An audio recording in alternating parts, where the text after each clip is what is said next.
Former President Kufuor also earned Ghana significant recognition and economic relief with his handling of the highly indebted poor countries initiative. That gave Ghana much needed debt relief, economic expansion to middle income status, access to the competitive Millennium Challenge account, and the discovery of oil in commercial quantity. His efforts at poverty reduction led to the award of the World Food Prize from the Hunger Project in 2011. The Hunger Project describes President Kufuor's economic and educational policies as leading to significant positive changes in Ghana during the first decade of the new millennium. They further describe his success as stemming from a combination of investments in agriculture, rural development, education, and health. In contrast, what is the position of former President and third-time likely candidate Mahama on the tone of political debate and its impact on economic transformation? Very little. He seems to live in a political world of his own, always lagging behind the real issues of the day. The country did not benefit from any clear input from his COVID-19 team. The country did not hear him on the referenda that led to the creation of new regions and the second referendum aimed at multi-party participation in local level elections, which was aborted at the instance of his party. The country is yet to hear him on the raging LGBTQI debate. The country is indeed waiting to hear his thoughts, if any, on the potential of the African Continental Free Trade Area. The country never heard him on President Akufo-Addo's bold steps to stamp out political vigilantism that led to inter-party dialogue refereed by the Peace Council and the passage of legislation against political thuggery. Rather, ladies and gentlemen, he has been harping on and on about 3 or 4 quite dissonant themes on his thank you pre-primaries campaign tour. In spite of evidence to the contrary, he complains about not winning the 2020 presidential election. He complains about abandoned infrastructure, and he complains about violence and corruption. Only losing candidate Mahama and his cabal in the NDC leadership continue to deceive themselves about the outcome of the 2020 elections.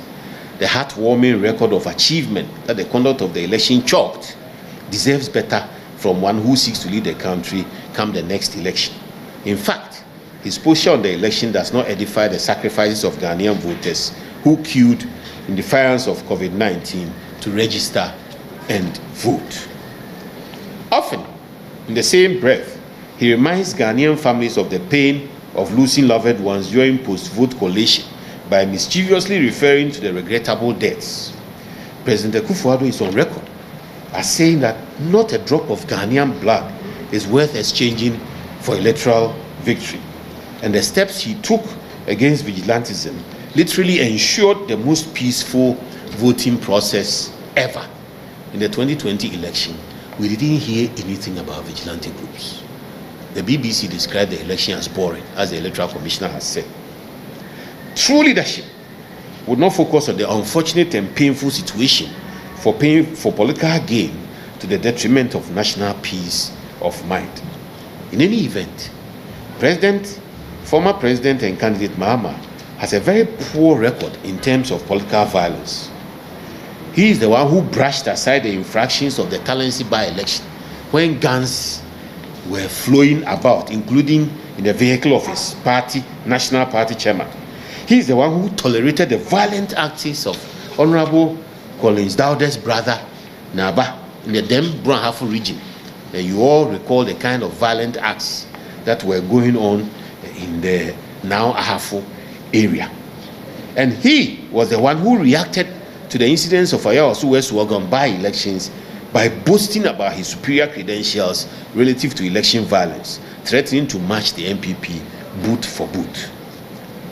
Ladies and gentlemen, his song about abandoned projects is utterly misleading, and he keeps singing it on his thank you tour. Even though he has been answered over and over again. And typical of that is the Saglemi housing mess, where 5,000 homes for 200 million turned into less than 1,000 habitable homes, and the NMSI hospital contracts of $175 million for 7 district hospitals, of which only the Dodua Hospital was ever delivered. $175 million for 7 district hospitals. Only the Dodua Hospital was delivered, and yet he talks about abandoned projects. Ladies and gentlemen, the less said about John Mahama and corruption, the better. His very person has been cited in several matters, including the embryo purchase investigation by his own president and his identification as government official 1 in the international Airbus bribery scandal. But for the vigilance of HE Vice President Bawumia, Ghana would have lost over $1 billion on a shifting switch deal. His solution to corruption in the 2020 NDC manifesto is a nebulous scorpion sting approach without any specifics whatsoever. John Mahama cannot be trusted to fight corruption. Presidential aspirant Mahama's record and utterances do not address the key questions of the day. Even though he keeps repeating these assertions on his thank you tour, they do not address the questions, the real questions of the day. Those questions relate to economic and social transformation that addresses the gaps rehashed since 2000 by Honorable Kwame Pepra of the NDC. Ladies and gentlemen, it is on this premise that the NPP is asking to be continued in government beyond 2024 in order to ensure smooth, sustainable implementation of the policies that work for Ghanaians. We acknowledge that we are far from satisfactory solutions for all, but we believe strongly that John Mahama's NDC is not the solution. An unlikely scenario that rejects the NPP because one is disappointed now will lead to utter despair under Mahama's NDC. As we often tell you, he has no plan. You cannot trust him to manage public finances. You cannot trust him to generate employment. You cannot trust him to bridge the infrastructure gap. You cannot trust him to promote the knowledge economy, and you cannot trust him to engage effectively on the international scene. So, we are telling our people, we are telling the people who voted for the NPP that political anger does not solve economic problems. Short-term political anger does not solve economic problems. It is the cool, calm review of the trajectory of development under different regimes and a commitment to the best performing regime that will lead to salvation for the majority of our people. NPP cares. NPP values are consistent with your aspirations. NPP is working steadily to transform your circumstances based on the values of hard work, tolerance, initiative, and trust. NPP is helping Ghana reinvent itself. Who would you rather trust after 2024? A refreshed NPP staying on course with additional programs, or an NDC without a clear vision except hunger for power? We believe in the NPP that true leadership is about pragmatic decisiveness, projecting into prevailing circumstances to achieve the most usefulness for the largest possible number of people, making do with what you have in the interest of the largest number of people. In the Ghanaian context, a strong focus on education, infrastructure, and business can better channel national energy into expansionary employment, incomes, social progress, and positive peer impact.